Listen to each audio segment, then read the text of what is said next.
Hello, guys.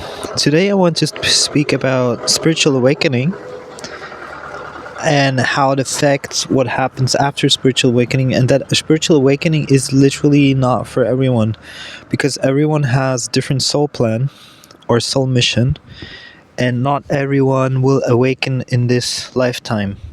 And I'm going to talk about what awakening is. Spiritual awakening is the first of all the realization you're not your thoughts. And it goes even deeper to realize that you are just the consciousness, the beingness itself. So you can be perfectly without thoughts and you just abide or rest in that beingness without entertaining thoughts. And that is really the essence of spiritual awakening.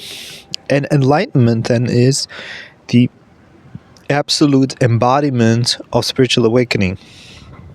So, for example, if I sit like this here, and I don't think, and I just become super aware of awareness itself, and just the beingness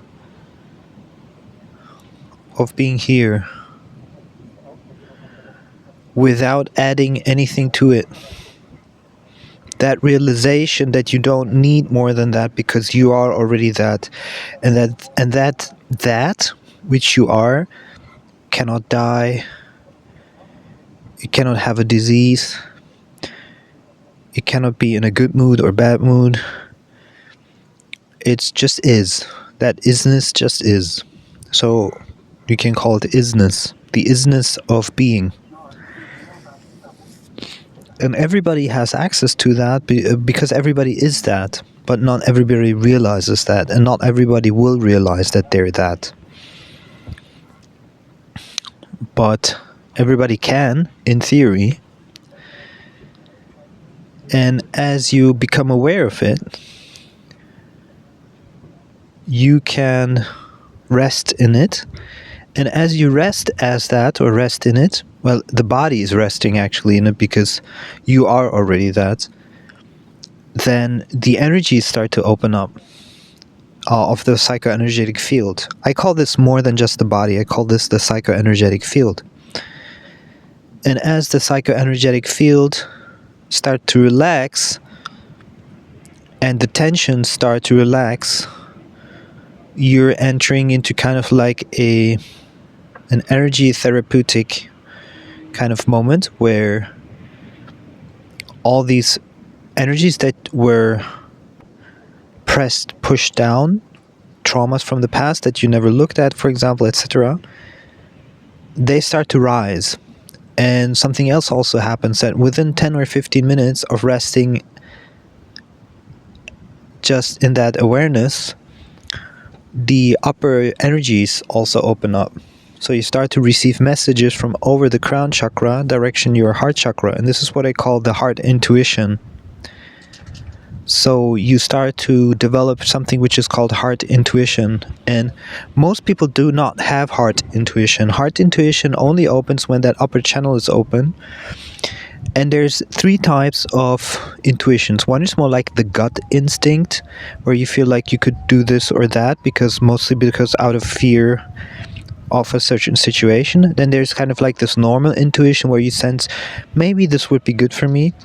But the heart intuition is something where you feel you need to do this. Like there is not even a question about it, and it's very soft. It's very soft flowing. It's more like, I really feel I need to do this now. And there is even no, it's like almost like as if all doors have been shut and only this door has been slightly like softly opened, and you have to go through it. It's kind of like more the heart intuition. And most people don't operate from that. Most people operate from survival and procreation.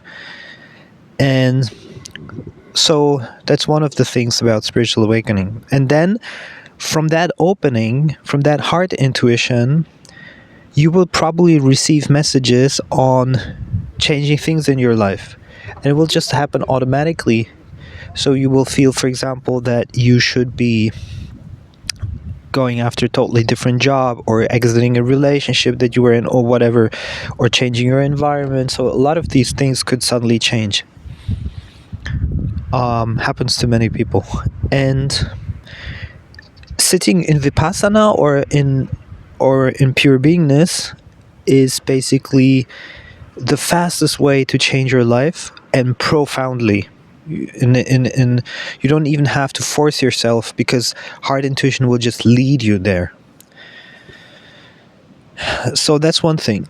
The other thing is that spirituality, in for people who are not awakened yet, is often very dogmatic, and is often very they have like a very specific, either some people stigmatize spirituality, or others that think they're spiritual, they become very dogmatic, like being a vegan is spiritual, not being vegan is not spiritual, and so forth. So there are a lot of varieties of that, but that is all not true from the highest realization of spiritual awakening. What is true is that what is, without the added categorization or kind of like judgment. But here comes something interesting, that as you go through the awakening, or as the awakening has happened and the psychoenergetic field starts to slowly change, you will start to notice that you start to clear certain things in you. And as that personhood is kind of quite happy of letting those things go, let's say, for example, you were an alcoholic, okay, and you spiritually awaken, and then you completely get rid of alcohol, just as an example. Then, while you will be clear in your own energetic field, you will tend to avoid anything that has to do with that old energy. So you will tend to avoid, for example, other people that drink alcohol, or loud places where where people drink alcohol. So that's just one example. So as you clear and harmonize your psychoenergetic field through spiritual awakening, what happens is that you will start to try to avoid and feel also revulsion towards those things which don't give you that harmony anymore. So, for example, if you left a certain situation, you will try avoid that situation. So, for example, let's say you did a certain work, which through spiritual awakening, you were able to leave that work because you lost fear. Then anything that has to do with that work, you will try to avoid. Okay, so as you try to avoid this, you will feel a repulsion from anything that resembles that same energy that you used to be. And that also people will misinterpret as you not being spiritual, which is not true. What you're actually doing is you are kind of unconsciously not only protecting yourself, but you're also saying to yourself, I'm not going back to that. And this actually is rooted also in self-love, because whatever gives you higher harmony is actually an act of self-love. But the act of self-love towards the own psychoenergetic field is not necessarily connected to the spiritual awakening. So the spiritual awakening lets you realize what is self-love, what is not self-love, and higher harmony. But it doesn't mean that you necessarily need to do that. But it's just a much more loving way to treat yourself. And the same thing also with compromises.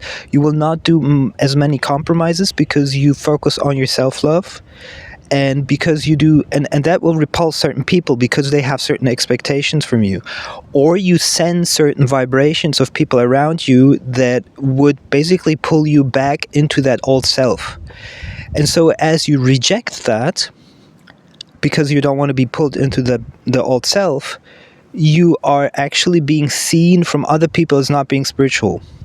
So, but the good thing is that the spiritually awakened being doesn't care what other people think, so they don't need to appease the others and get back into that old energy.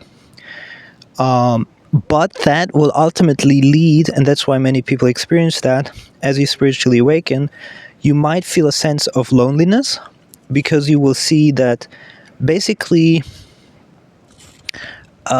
you don't want to deal with anyone who's living in that old energy. For example, in the strong personification, identification. Some people call it ego. I use ego a little bit differently.